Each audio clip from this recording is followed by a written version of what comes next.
Oh, there you go. All right. Hey, we're going to get started with our Bible study tonight in the book of Daniel. And as you have probably been with us, if you know what has been going on, we have been studying through the Old Testament books, namely a survey through all the Testament books. And we're arriving at Daniel today. And Daniel is a very, very interesting book. It's one of the major prophets. And so to give a little introduction to Daniel, let's talk about the context. And we're going to go through a lot of passage today. So I know some of you might feel like this is overwhelming tonight, but I assure you that it is. If you feel that it's difficult, it is just as difficult as it is for me, going through all the prophecies and especially the end time issues that are presented in the book of Daniel. So the context of the book of Daniel, if you can imagine, where do you think Daniel was written? The book of Daniel. Where is it taking place at? Nope. Babylon. Okay, so Babylon in the beginning, and then eventually the Medo-Persian Empire. This is after the exile. The time period is about 605 BC to 536 BC. So it's the whole period of exile that this book is in. If you look at the theme of this book, for many of you who probably have read the book of Daniel at some point in your life, what do you think the theme is? It's prophecy, but what is the like a summary or like the purpose and goal of Daniel? God's judgment, sure, but it's more so God's sovereign rule over all nations. Yep. Yeah, lots. And so we're going to talk about that. And so this is basically where we're going. And to look at the structure of Daniel, we're seeing that the structure of Daniel has 12 chapters. But the first 9 chapters are what we call mirror images. So let me show you what that means. So you have chapter 1, chapter 2, chapter 3, 4, 5, 6, 7, 8, 9, and then we'll deal with chapter 10 to 12 later on. But what you have here in chapter 1, 2, 3, 4, 5, 6, 7, 9, 8, 9 are mirror images, meaning that they kind of mirror out. So let me show you what that means. So in the beginning, what you have, yeah. Huh?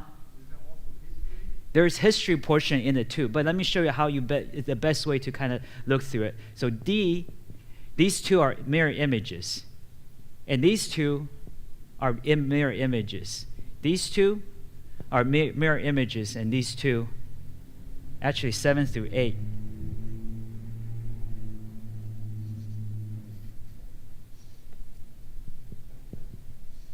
And these two are mirror images. And so what do I mean by mirror images? So let's start from D. D is talking about chapter 4 and 5, talks about God, about kings humbled. Kings humbled by God. Again, we're sticking through the theme of God's sovereignty over all nations. Chapter 3 and 4, which is C, is about God's people protected.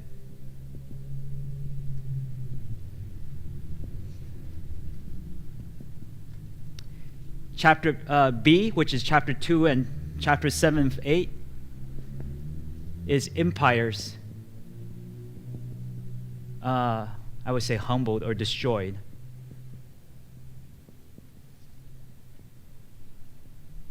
Again, keeping to the theme of God's sovereignty over all nations, sovereign rule over all nations. And then A is about exile, return, and salvation of God. So you have the exile portion in chapter 1, and chapter 9 is about return, and eventually a lot of the eschatology, the salvation of God. And so with all that, that's kind of dive in because we have a lot of information that we have to go through. So this is basically the structure that we're going to go by in tonight's study. Is we're going to go through D, C, B, and A. And then then in that sense, we can get a good understanding thematically what Daniel is all about. Keeping in mind, though, that Daniel is highly chronological, meaning that chapter 1 to chapter 9 is flowing in chronology, but thematically, it's easier to explain this way. So I'm going to keep this, actually, I can't keep it because I don't have enough space, but maybe I'll write it down again. So,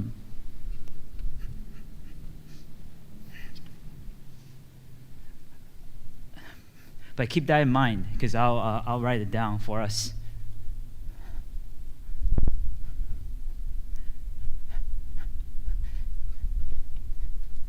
So let's look at that first, which is the first theme, which is kings brought low, or the kings humbled.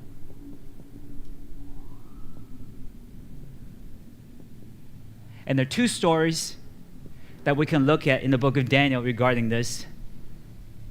And the first king that was humbled is Nebuchadnezzar. And this is in chapter 4. And the second king that's humbled is Belshazzar. This is in chapter 5.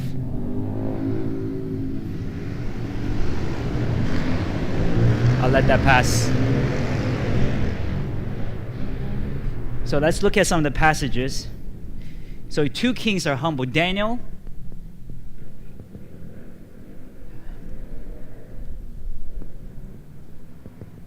chapter 4, verses 10 through 17. What I can do is I'll read it, because it's a lot. So you guys turn there quickly and I'll read it. The vision of my head as I lay in bed were these. This is Nebuchadnezzar saying, I saw and behold a tree in the midst of the earth. Its height was great. The tree grew and became strong, and its top reached to heaven. It was visible to the ends of the whole earth. Its leaves were beautiful and fruit abundant, and it was food for all. The beasts of the field found shade under it, and the birds of the heavens lived in its branches, and all flesh fed from it. Verse 13. I saw in the visions on my head as I lay in bed, and behold, a watcher, a holy one, came down from heaven. He proclaimed aloud and said thus, chop down the tree and lop off its branches, strip off its leaves and scatter its fruit. Let the beasts flee from under it and the birds from its branches, but leave the stump of its root in the earth, bound with a band of iron and bronze. Amid the tender grass of the field, let him be wet with dews of heaven. Let his portion be with the beasts of the grass of the earth. Let his mind be changed from a man's, and let the beast's mind be given to him. Let 7 periods of time pass over him. The sentence is by decree of the watchers, the decision by the word of the holy ones, to the ends that the living may know that Most High rules the kingdom of men and gives it to whom he will, and sets it over the lowliest of men. Hey, Sabrina. So what, I know it's a mouthful, but what is described here in this passage? What's the big plant? What is happening here? There's a what? Tree. There's a tree, right? And what else? It's abundant, yeah. Provided, right? Every creature. But what happened to the tree? It chopped down. Okay, it was destroyed, chopped down. Okay? Now moving fast. So pay attention. So Daniel chapter 4, again we're in Daniel chapter 4, verses 24 to 26. Can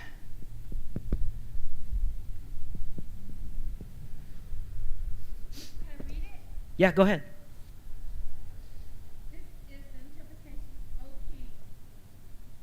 Oh, can you read from, actually, would you mind read from 20 to 26? I'm sorry about that. 20. The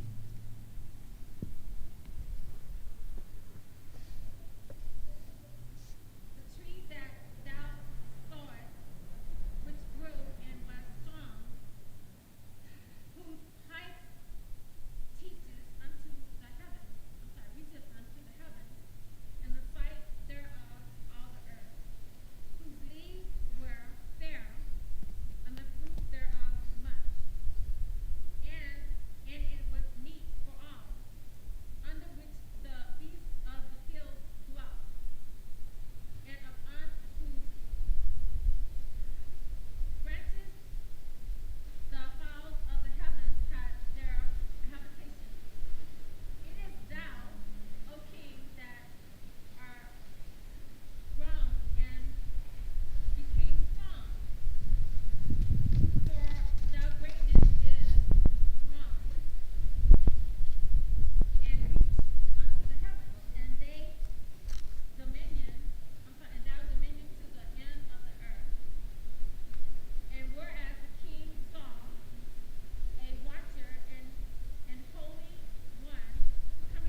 Okay, that's very good. I'll write out more of it. So what you have here is, okay, so let's look at what Vicky just read and discuss. So what was the interpretation? What happened to Nebuchadnezzar? Yes. Yeah.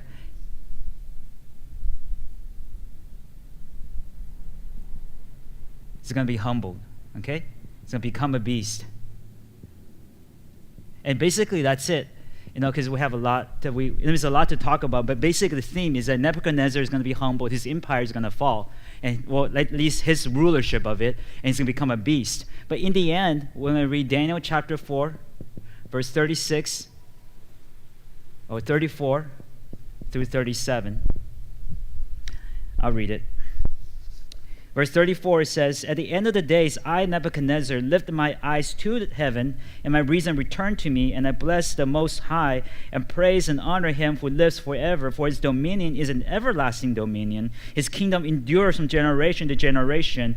All the inhabitants of the earth are accounted as nothing. He does according to his will among the hosts of heaven, and among the inhabitants of the earth. None can stay his hand and say to him, 'What have you done?' And at the time, my reason returned to me, and for the glory of my kingdom, my majesty, my splendor returned to me. My counselor and my Lord sought me, and I was established in my kingdom, and still more greatness was added to me. Now I, Nebuchadnezzar, praise and extol and honor the King of heaven, for all his works are right, and his ways are just, and those who walk in pride he is able to humble." So what was the end of Nebuchadnezzar? He was humbled, and then he also what? Praised God.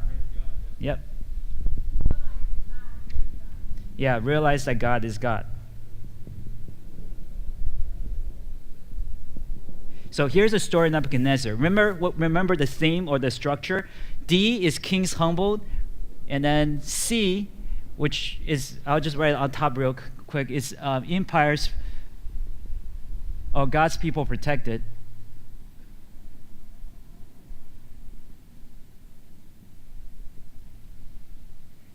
C, B, empires destroyed, and then A, return, or exile, return. So this is chapter 4 and 5. This is chapter 3 and 6, chapter 2 and 7, and chapter 1 and 9. So it's chiastic, meaning that it's a mirror image.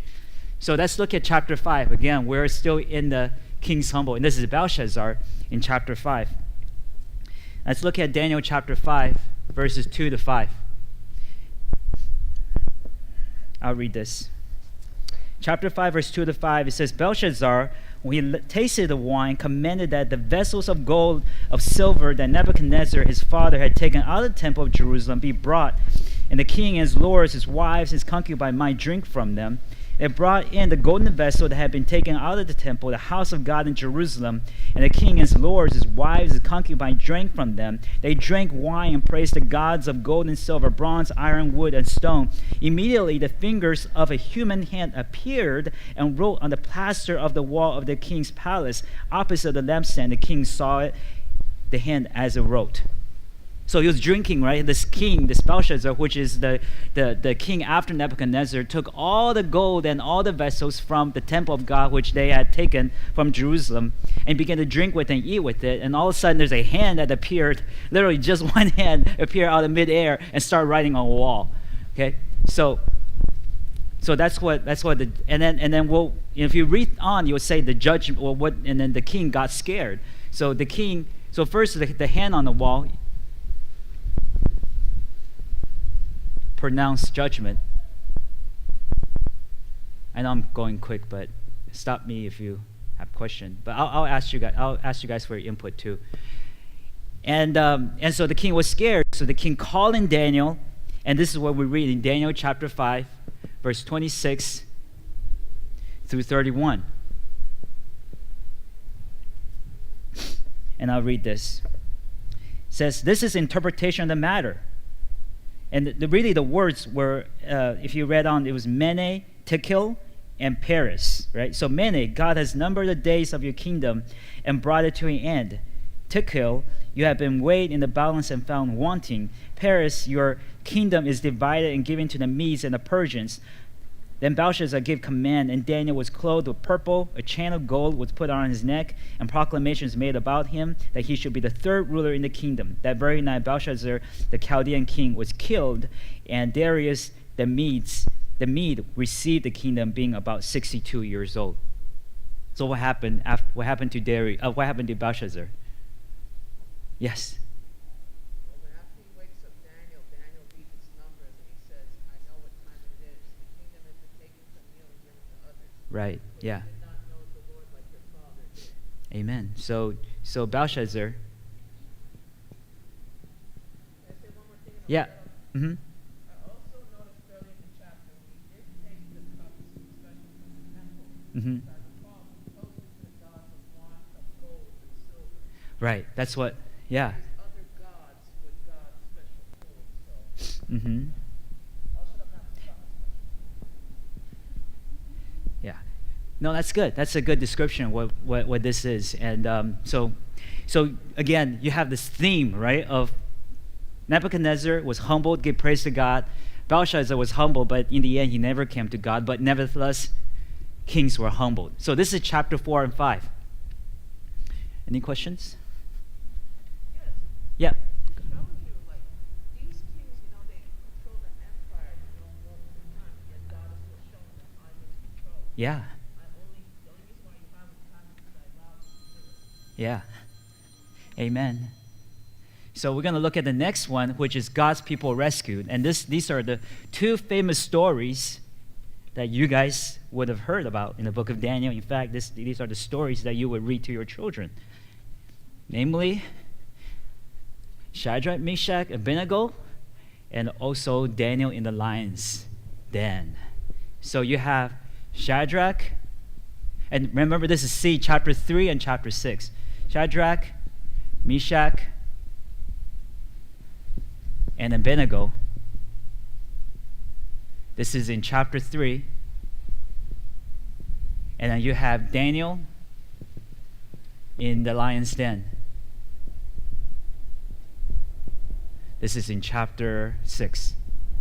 Okay, remember this is chiastic, this mirroring structure that Daniel is really, really good at. He's a prophetic writer, but he's also really good at implementing this very well-known Hebrew structure to get his story, his thematic point across. So you have Shadrach, Meshach, and Abednego. Let's read a little bit of that story. You have chapter 3, verse 4 to 6. Anyone want to read that? Yeah, verse 4 to 6.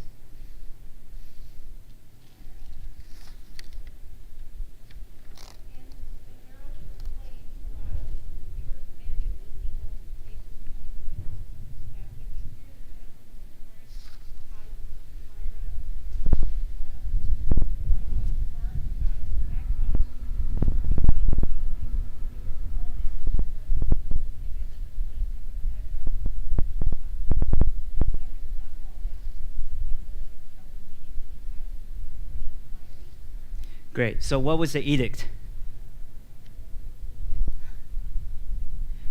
What was the king's command, the edict? Yeah. Okay, so bow down to statue, right? Or be thrown to the fiery den, or the fiery furnace. Okay, so what you have now is Daniel's three friends in chapter 3. I know I'm going to be chasing this down the yard later. Chapter 3, verse 16 through 18. Shadrach, Meshach, and Abednego answered and said to the king, O Nebuchadnezzar, we are not troubled to answer thee Mhm. in this matter. If it be so, our God whom we serve is able to deliver us from the burning fiery furnace, and he will deliver us out of thy hand, O king. Yeah, one more verse. But, O king, But if not, be it known unto thee, O king, that we will not serve thy gods, nor worship the golden calf which thou hast set up. yeah, amen. So you have what was their response? No. No, right? We'll serve God rather than man.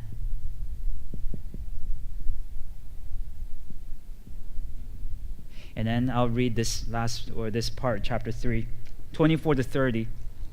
Then the king Nebuchadnezzar. So what happened to Shadrach, Meshach, and Abednego? They were thrown into the fiery furnace, right?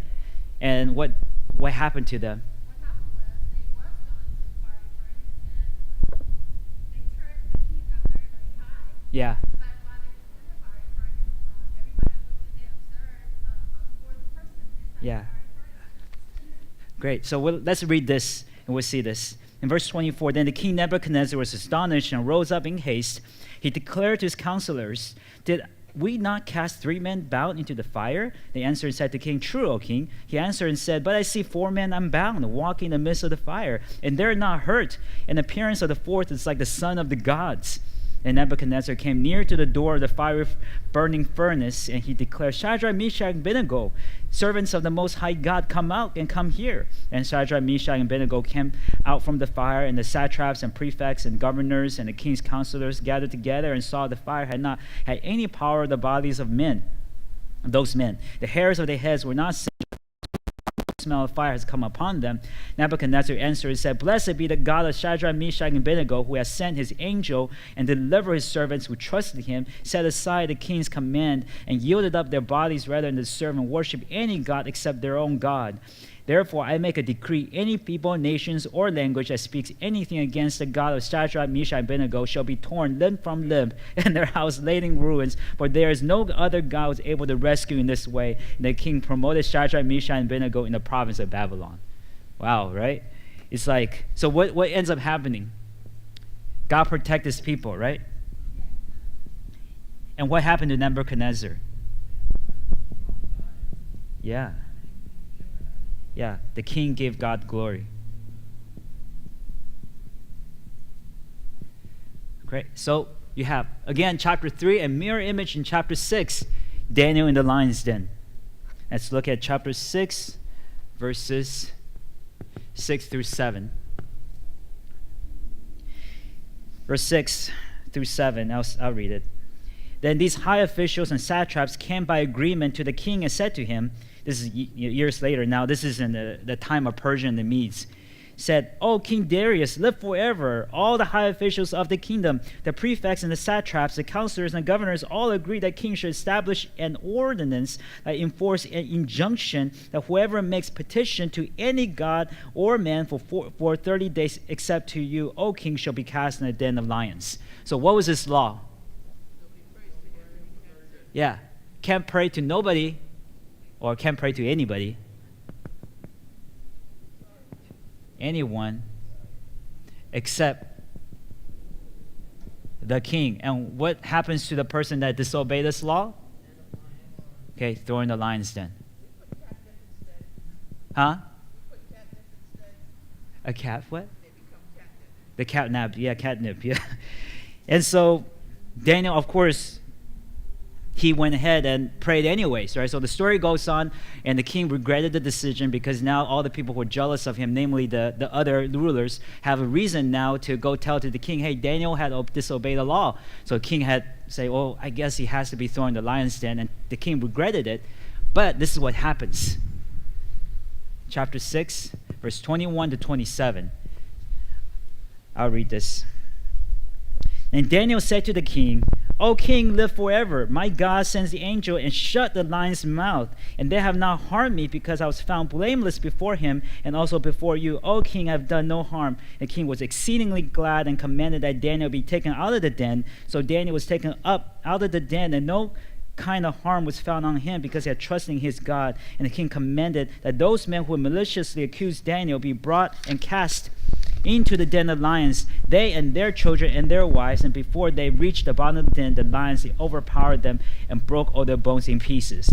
Then King Darius wrote to all the people, nations, and languages that dwell in all the earth, peace be multiplied to you. I make a decree that in all my royal dominion people are to tremble and fear before the God of Daniel, for he is a living God, enduring forever. His kingdom shall never be destroyed. His dominion shall be to the end. He delivers and rescues. He works signs and wonders in heaven and on earth. He who has saved Daniel from the power of the lions. So a lot happened. But what happened to Daniel? He was what? That Daniel was saved. And what was Darius' response? It shows him how strong God is. Yeah, Darius recognized. Uh-huh. Yep. I remember right before he was thrown into the den of lions, Yep. he said, God, you praise you, deliver you. Yeah. Some scholars believe, I think that was King Darius giving Daniel hope. Yeah. Yeah, it is. And Darius is another name for Cyrus. Darius is the king that allowed the Jews to eventually go. Yeah. So so you have this picture where and so Cyrus, Darius is, you have Nebuchadnezzar and Darius, who both are most likely in heaven because of, they're Gentile kings that recognize the power of God because of Daniel.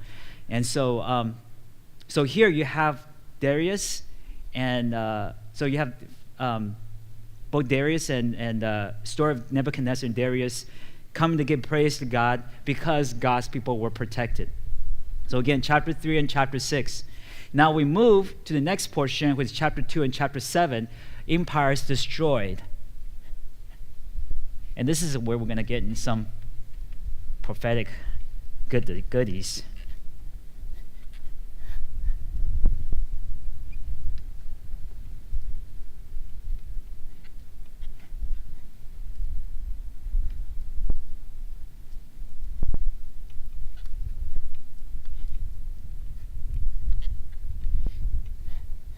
So Daniel is a very, very interesting book because you have this narrative portion and you have this prophetic portion all in one book. So you have, first of all, in chapter 2, you have Nebuchadnezzar's dream.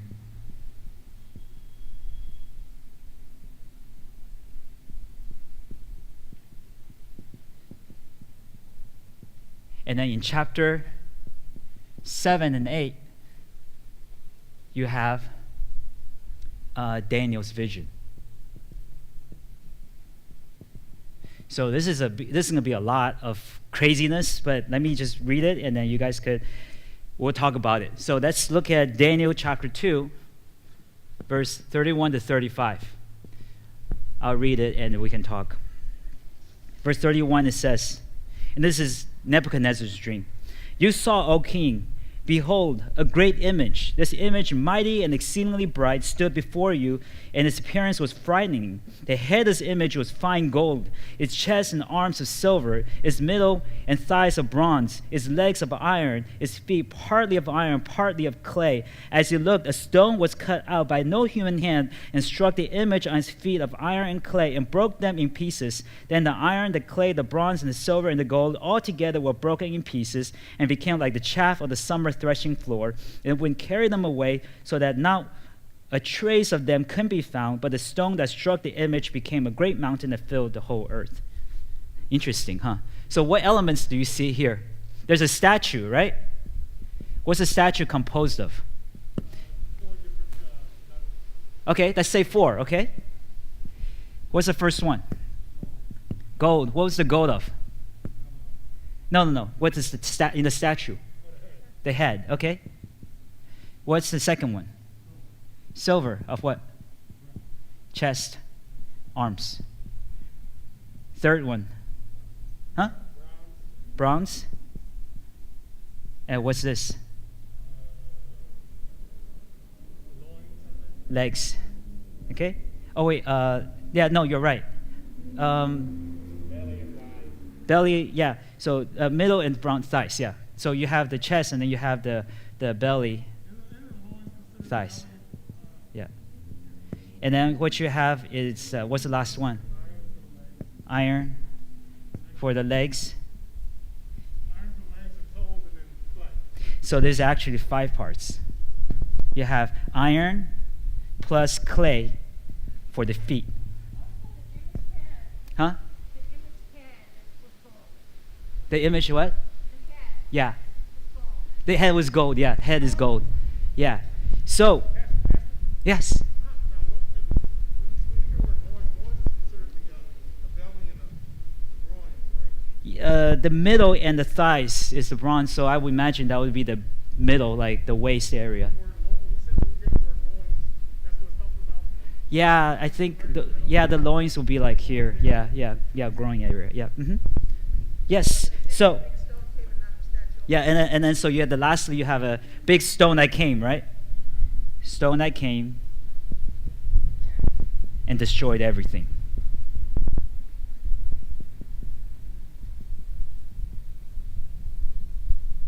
All right. So let's look at this. Daniel chapter 2, verses 36 to 45. I'll read this. This was a dream. Now we'll tell King its interpretation.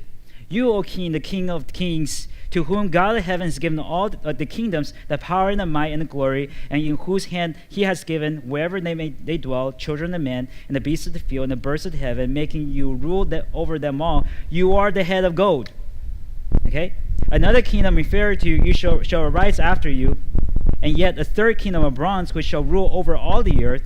And there shall be a fourth kingdom, strong as iron, because iron breaks into pieces and shatters all things. And like iron that crushes, it shall break and crush all these. And you saw the feet and toes, partly of potter's clay and partly of iron. It shall be the divided kingdom, but some of the firmness of iron shall be in it, as you saw in the iron mixed with soft clay. And as the toes of the feet were partly iron, partly clay, so the kingdom shall be partly strong, partly brittle. As you saw the iron mixed with soft clay, they were mixed with one another in marriage. They would not hold together, as iron do not mix with clay. In the days of those kings, the God of heaven will set up a kingdom that shall never be destroyed, nor shall the kingdom be left to another people. It shall break in pieces all these kingdoms and bring them to an end. It shall stand forever. And as you saw that the stone was cut from a mountain by no human hand, and that it broke into pieces the iron, bronze, and clay, and silver, and gold. So a lot of things happen. Okay, so let's look at this first thing. Let's look at, I just read this, but who is the head of gold? Nebuchadnezzar. That's the only one, okay, that is given a interpretation by Daniel. And then it says there's going to be another kingdom that comes after Nebuchadnezzar that's going to rule. So by logic, which kingdom is that? Yeah, Medo-Persian. Yeah, Medo-Persian comes after that. What comes after Medo-Persian? Greece. And what is the iron legs and the iron clay feet? Roman Empire, okay? And why do you think that there's an iron plus clay? I don't know, I'm not smart like you, just tell us. Okay. So here's the interpretation, right? These three are pretty solid in terms of Nebuchadnezzar, Medo-Persia, and Greece, partly because these two kingdoms are heavily discussed in the book of Daniel. This kingdom, Roman Empire, is not discussed in the book of Daniel.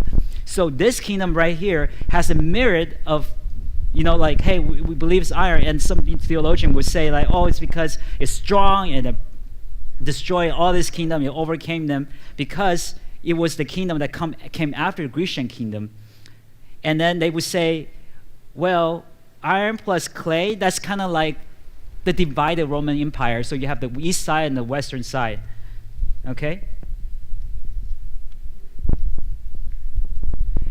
But to the best of, and this is honestly speaking, to the best of human knowledge, this is only a speculation. That is the fourth part. So I want to share with you that there has been, Number 4 and number 5.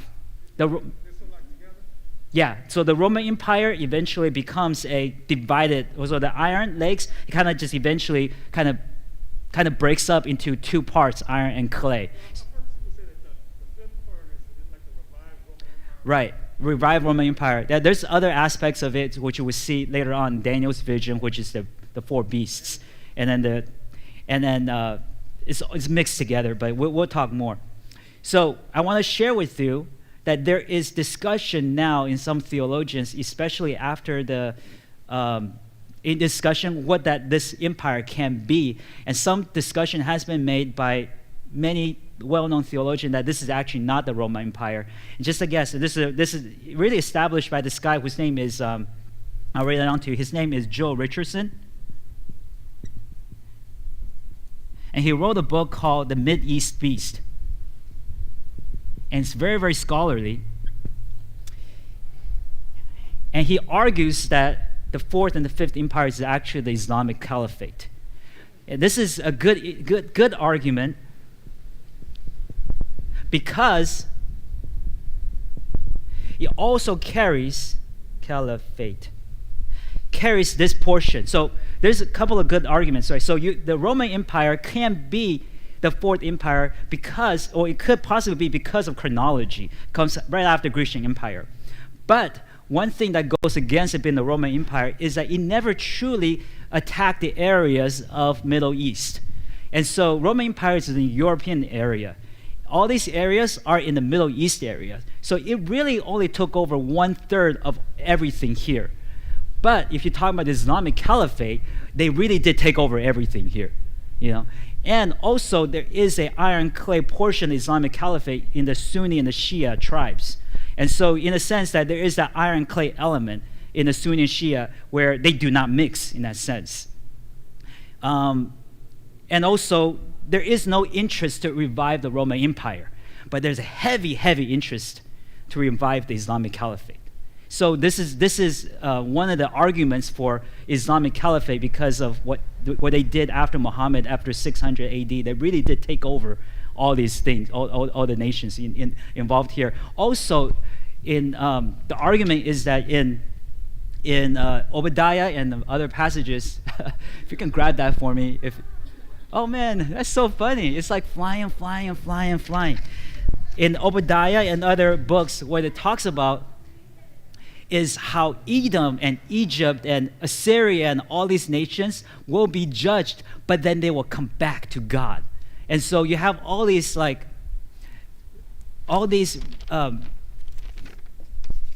prophecies of how these nations that are within the Middle East and how they will be judged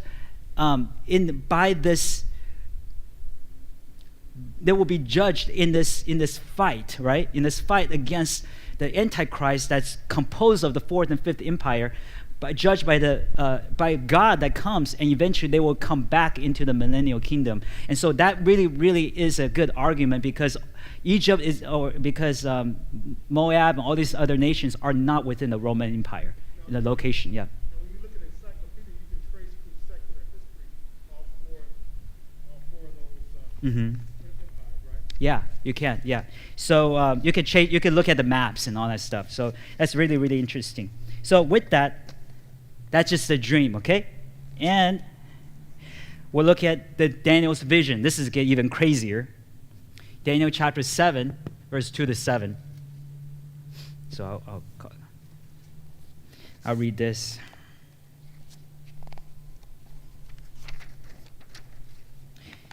And this is Daniel's dream. Daniel declared, I saw in my vision by night, and behold, 4 winds of heaven were stirring up the great sea, and the 4 great beasts came up out of the sea, different from one another. The first was like a lion and had eagle's wings. And I looked, and his wings were plucked off, and was lifted up from the ground and made to stand on 2 feet like a man. And the mind of man was given to it. And behold, another beast, a second one, like a bear. It was raised up on one side, had 3 ribs in its mouth between its teeth, and it was told, rise and devour much flesh. And after this I looked, and behold, another like a leopard with 4 wings of a bird on his back, and the beast had 4 heads, and its dominion was given to it. And after this I saw in the night vision, behold, a 4th beast, terrifying and dreadful, exceedingly strong. It had great iron teeth. It devoured and broke in pieces and stamped what was left with its feet. It was different from all the beasts that were before it. It had 10 horns, and considered the horns, and behold, there came up from among them one horn, little one, before which the three of the first horn are plucked up by the roots, and behold, this horn were like eyes of a man, its mouth speaking great things. Little horn. Okay, this is a picture of Antichrist. But what are the four beasts listed here? No. Description of who they are. What they are. You have first one. You have the lion, right? Lion with eagle's wings. What's the second one? No, that's the third one. The second one is, oh yeah, no, you're right. I'm sorry. Bear. I needed my astrology. Bear with three ribs, right? In his mouth. Good, thank you. I got confused. What's the third one? Leopard. What's the description of leopard? 4 wings, and also 4 what? 4 heads. And then what's the fourth beast? Yeah, like like terrifying beast. That's what this. Huh? Terrifying beast. Yeah. Huh? Yeah. You saw it, and behold, the fourth beast, terrifying, dreadful, exceedingly strong. He had iron teeth. I mean, it just a terrifying beast. These are empires. So the lion with the eagle's wings. Which one is that? Nebuchadnezzar. Okay, that's the Babylonian Empire. Okay. Again, these two. Again, the mirror image. These two match up. You have the Babylonian Empire. The second one, bear with 3 ribs in his mouth. Which one is that? Medo-Persian. And the third one, leopard with 4 wings and 4 heads. Greece. And this is very, very interesting because Alexander the Great conquered the known world at exceedingly fast pace, and he had 4 generals. So yeah. And the 4 generals were the ones that were fighting with each other after he died, and eventually the Roman came and took over. And the last one, the terrifying beast, again, that's what we're arguing. It could either be the Roman Empire, which some argues, or some also argues the Islamic Caliphate. Yeah.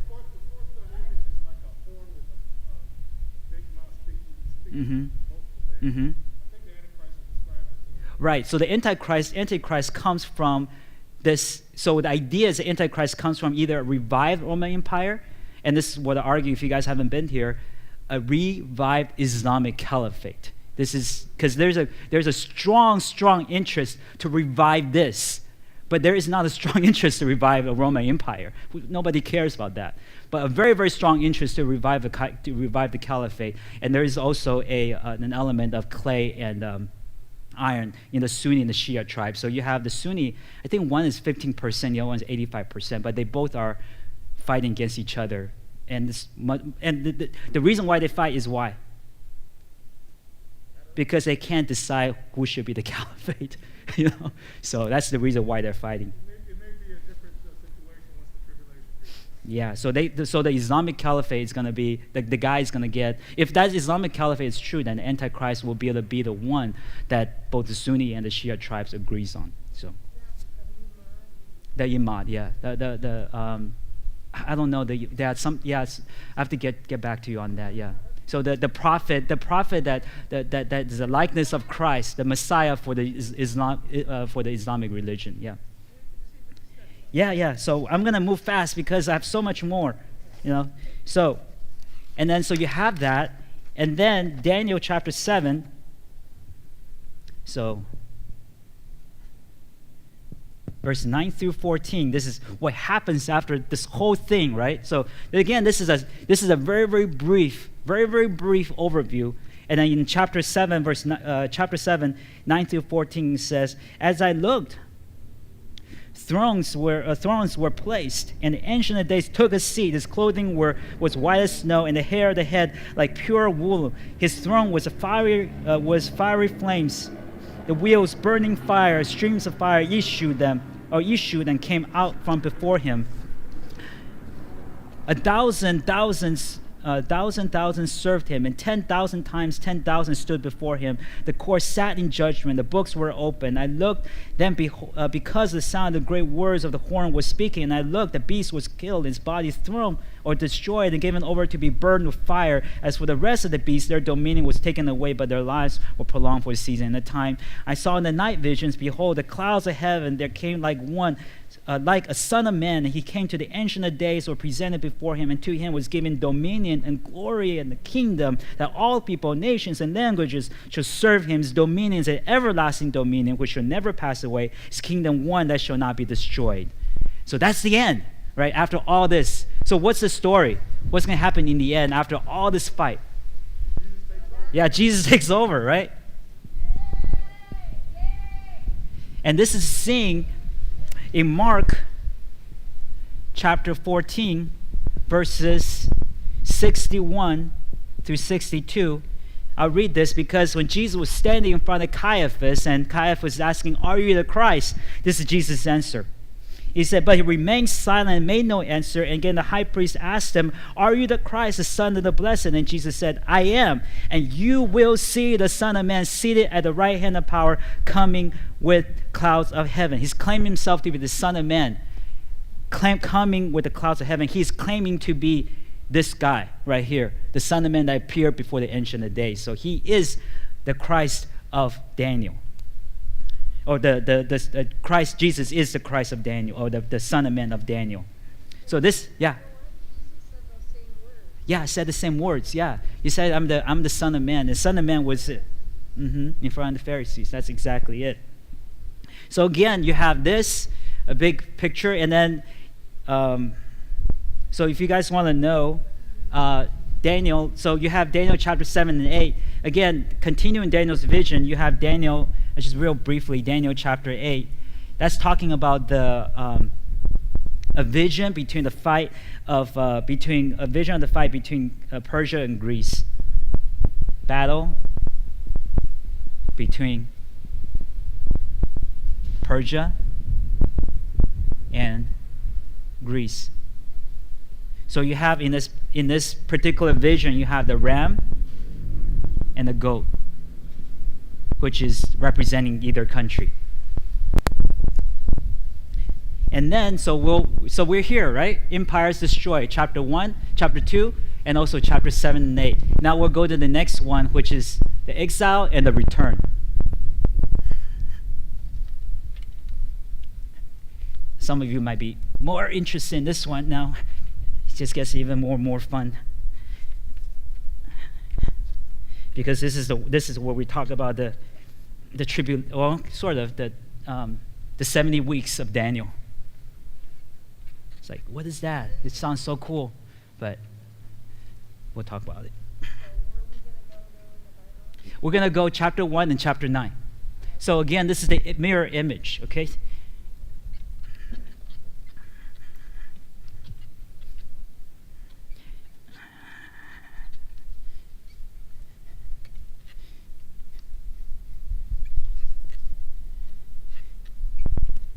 All right. So you have, again, chapter 1, and this is chapter 9. Chapter 1 is all about what? The exile. And it's really simple. You guys just gonna read it like Jews exile. And you have Daniel's story. Daniel and 3 friends.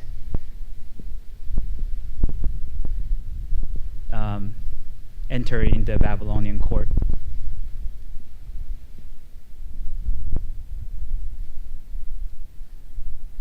And that's it. Okay? I don't have to go through too much. You guys can read it on your own. But this is the part that's interesting. This is this chapter 9 is concerning the return. Okay? And there is a spiritual, there's a physical, and spiritual element. The physical is obvious, the return. The spiritual element is the returning all the way to heaven, to eternal kingdom. That's the spiritual element. So let's look at the first element, which is the the physical element, Daniel chapter 9, verse 1 through 2. I'll read this. In the third year of the reign of Jehoiakim, king of Judah, chapter 9, 1 through 2. Chapter 9, 1 through 2. I'll read the right passage this time. In the first year, Darius, the son of Ahasuerus, by descent of Mede, who was made king over the realm of Chaldeans, in the first year of his reign, I, Daniel, perceived in the books of the number of years that, according to the word of the Lord, Jeremiah the prophet must pass before they end the desolation of Jerusalem, namely 70 years. So Daniel is calculating, and he knew that Jeremiah has said that they were prophesied to be 70 years in exile, and 70 years has passed, so it's time to go home. And time to go home. And he was very, very excited about it. And then God gave him a vision more about going to the eternal home than the physical home. So in Daniel chapter 9, verse 24 through 27, I'll read this. And there's a famous passage called the 70 weeks of Daniel. And there are several elements that I want us to capture here. 70 weeks, okay, 24, verse 24, chapter 9. 70 weeks are decreed about your people in your holy city to finish the transgression, to put an end to sin, and to atone for iniquity, to bring in the everlasting righteousness, to seal both vision and prophet, and to anoint a most holy place. Know therefore and understand that from the going out of the word to restore and rebuild Jerusalem to the coming of the anointed one, a prince, there shall be 7 weeks. Then for 62 weeks it shall be built again with square and moat, but in troubled time. And after 62 weeks, an anointed one shall be cut off and shall have nothing, and the people of the prince who is to come shall destroy the city and the sanctuary. Its end shall be with flood, and to the end there shall be war. Desolation are decreed, and he shall make a strong covenant with many for 1 week, and for half of the week he shall put to an end the sacrifice and offering in the wings of the abomination. One who makes desolate until the decree and is poured out on the desolator. So wow, there's a lot of stuff. Like, what is it talking about? Few numbers. 70 weeks. Okay, another number, 7 weeks. Another number, 62 weeks. And another number, 1 week. And another number, see right here, half a week. And remember, each week, these are weeks not of days. Okay, these are weeks of years. So 70 weeks is 70 times 7 years, so 490 years. Now I'll show you how this works. So you have the totality. Let me give it some space. So I'll write this down. You have totality of 70 weeks. This is the entire period of time. Okay? Right here. And then, if you read here, so it says, verse 24, 70 weeks are decreed for your people, right, to finish transgression, to put an end to sin, to atone for iniquity, to bring about an everlasting righteousness, to seal both the vision and prophet, and to anoint a most holy place. Know, therefore, understand that from the going out of the word to restore and build Jerusalem, and to build Jerusalem to the coming of the anointed one, a prince, there shall be 7 weeks. So you have 7 weeks. So again, this is 70 weeks is 490 years. And you have 7 weeks here in the beginning, which 7 weeks is about 49 years. And this, he says, right, in verse 25, it's for the restorer of Jerusalem to the coming of the anointed one. So if you know when the Jerusalem city was restored, or when people actually came back, it was during the king Artaxerxes restored the decree. This is seen in Nehemiah chapter 1, if you are interested in, where Nehemiah was able to come back. And historians have known specifically this was 445 BC. Okay? 49 years. And they were allowed to come back under Nehemiah. Yes? Yeah, they don't call it BC no more because they really can't confirm Christ's birth, so they don't say BC. I forget the librarian term of what AD is BC now. Yeah, they still use, I think they still use BC, but they use a common era for AD. But you know what I mean, just before Christ and after Christ. And yeah. Before coming era, yeah. So and therefore you have King Artaxerxes say you can come back, and Nehemiah came back, and for 49 years they rebuilt. And what you have here is the rebuilding of Jerusalem. They finally rebuilt it.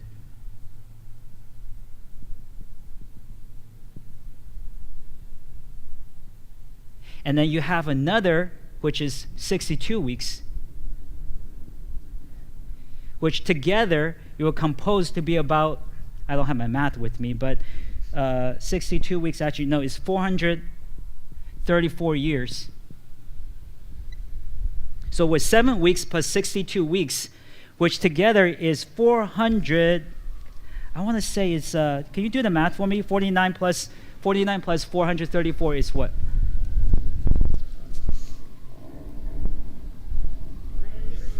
Huh? 483? Huh? 4. 134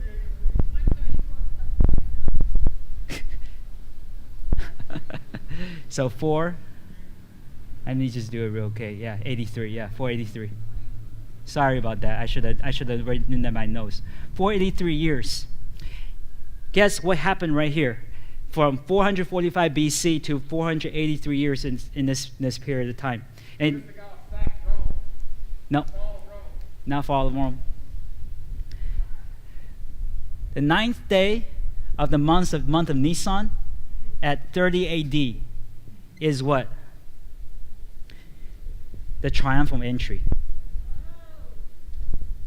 Exactly. Okay? Exactly.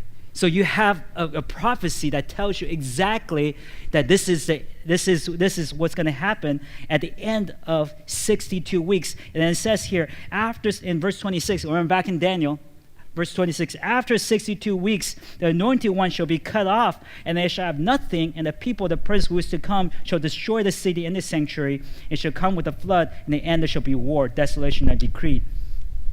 And so you have triumphal entry and a cross, right?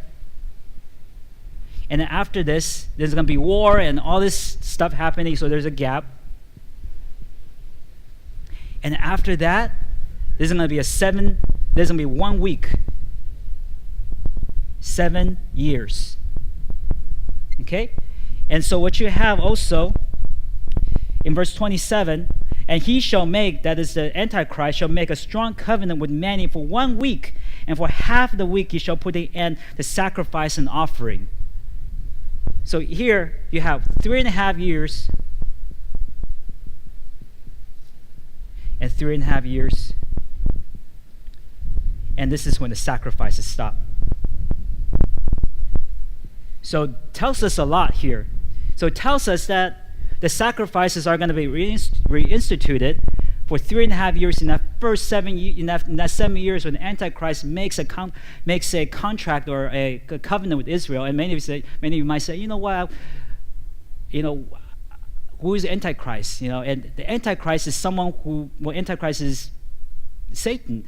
But in the beginning, he's going to look very much like he's for Israel.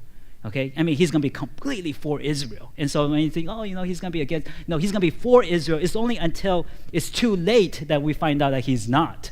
And so after 3.5 years, the sacrifices are going to stop, and he's going to fight against Israel for the last 3.5 years until Christ comes to rescue the nation of Israel and bring them into the millennial kingdom. Yeah. So back in biblical time, they had Antichrist, which is, I guess they would consider not Jesus' followers. Say that again? Back in biblical time, they had Antichrist, so I'm guessing they were considered not Jesus' followers. So basically, we have. So let me just get this out here. So in the biblical, this is a prophecy, meaning that it's prophesying a future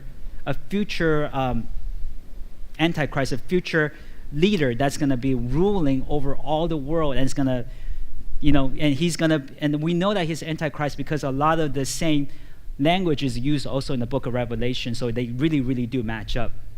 And so there's a lot of pictures of in book of Daniel, especially when you look at Daniel chapter 10 and talks about this particular man named Antiochus Epiphanes, and how he went into Jerusalem and he sacrificed a pig on the altar, and he is a picture of Antichrist. And so you have an actual historical account and as a prefigure to the future coming of the Antichrist. And so we'll talk more about that when we hit chapter 10.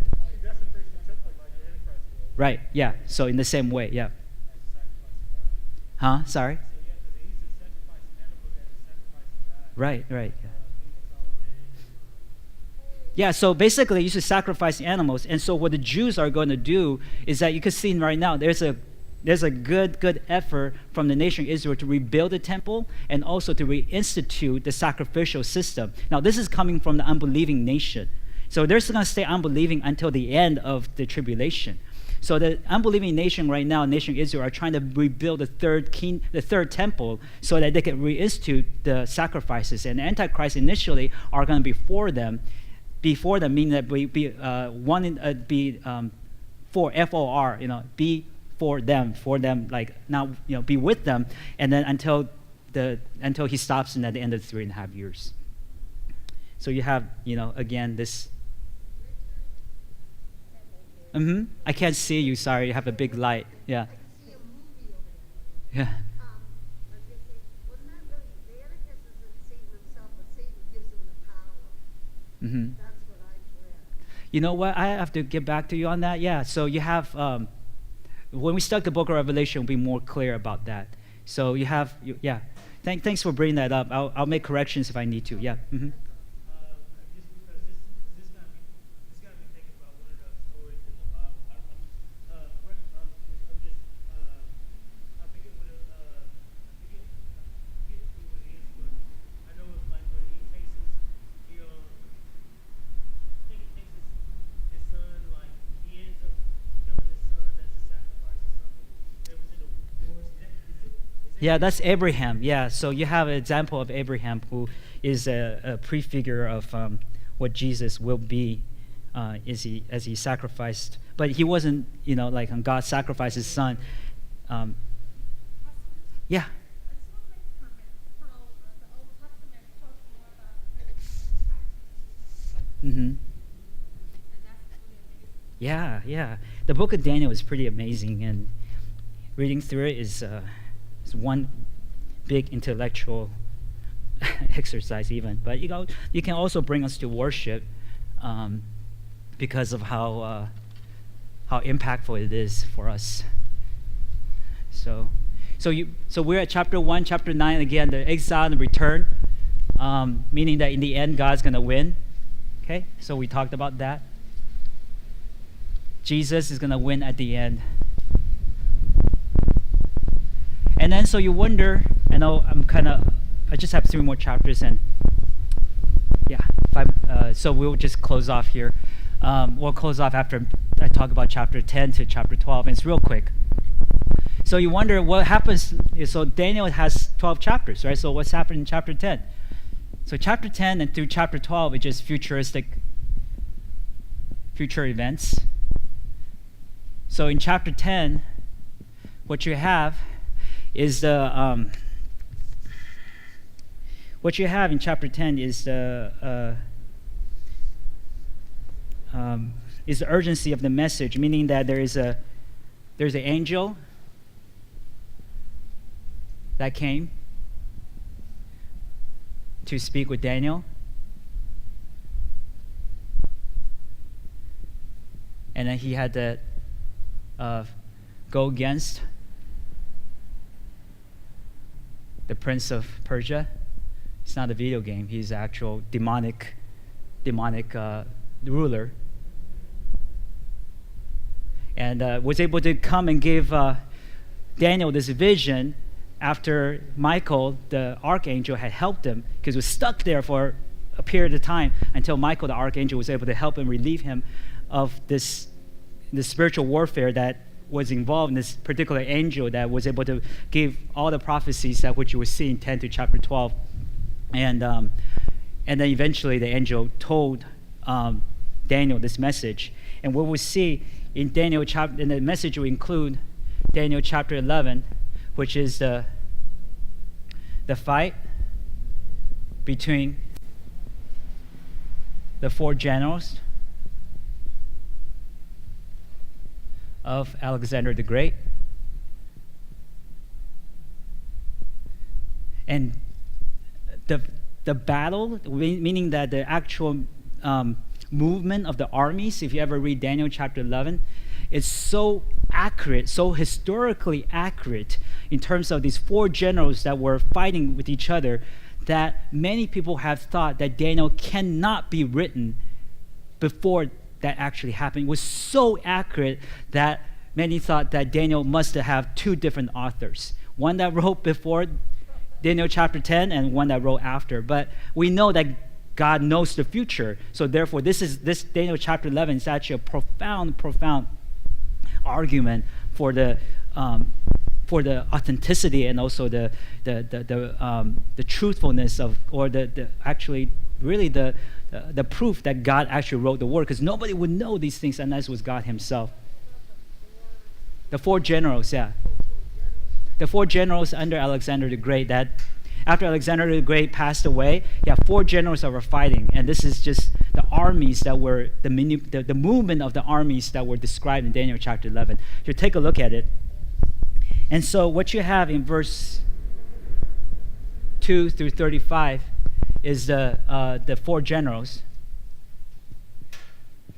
And then from verses 36 to 45, you have the Antichrist I guess I would call it war movements.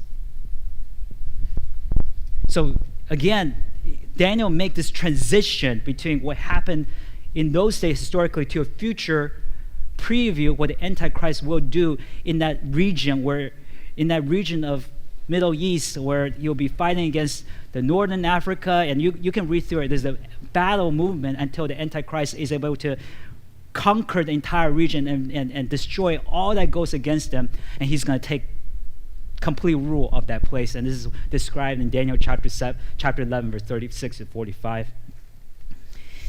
And then, in the end, what you have is Daniel chapter 12. And this is just a real simple, more futuristic event.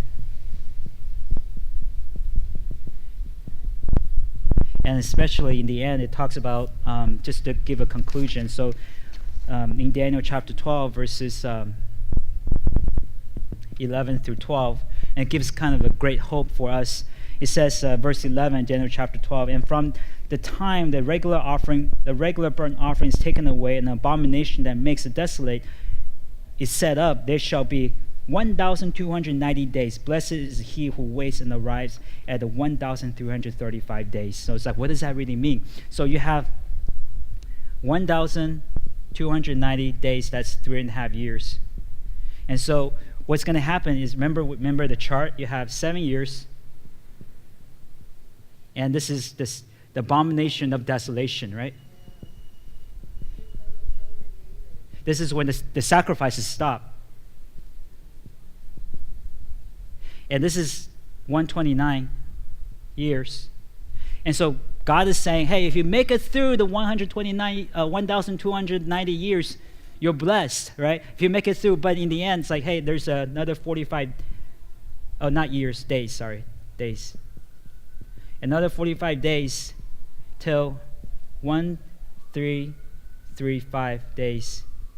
And many have thought that this is most likely the judgment. So if you have heard, there's a judgment that comes after the tribulation, the judgment of the goat and the sheep, namely those people who are for Israel and those who are true Israelites, will be able to enter into the millennial kingdom.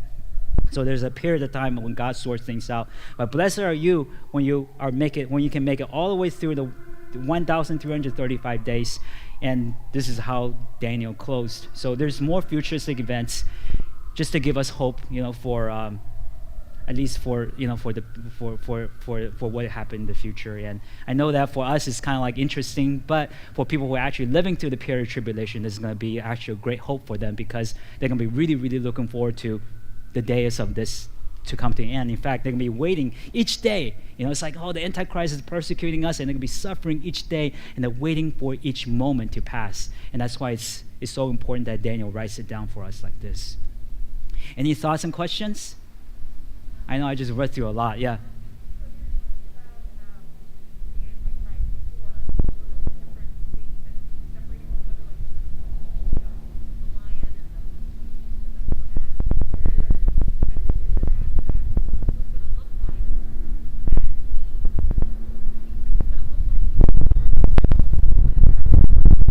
Yeah. So I'm not sure I understand your question.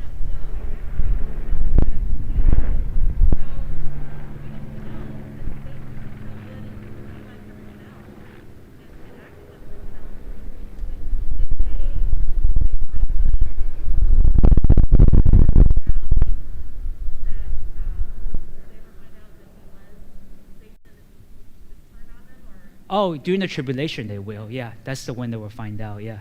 So the question is, will Israelites find out?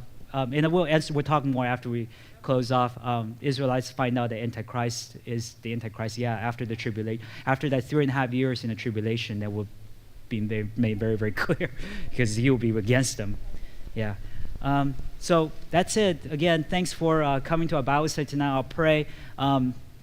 Before I pray, I'm trying to think if we have any announcements. Annual meeting. Okay, annual meeting is this Sunday after service, and it's morning service. I think we're going to have it at 1 o'clock, and there's no afternoon service this upcoming Sunday because of the annual meeting.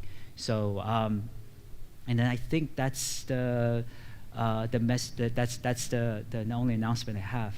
So with that, I'll pray, and we'll close off tonight. Thanks again for letting me go extra 15 minutes.